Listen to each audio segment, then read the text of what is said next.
Hondas are pretty tough, especially their ATVs, and they're known for their reliability. But you gotta do your part in maintaining them. Want to see something, Joey? Let me show you something.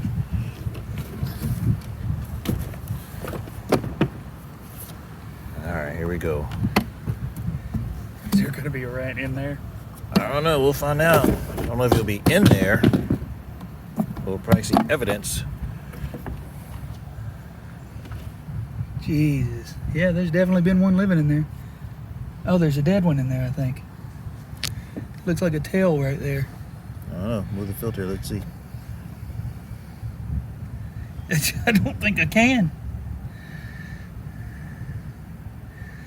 No, it's not a tail.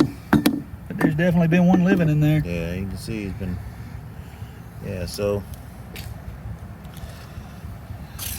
It's important to routinely check your air filter and your air box. A, to make sure you don't have anything living in there, and B, just to maintain it and clean it frequently. If you take care of your unit, it will last you a very long time.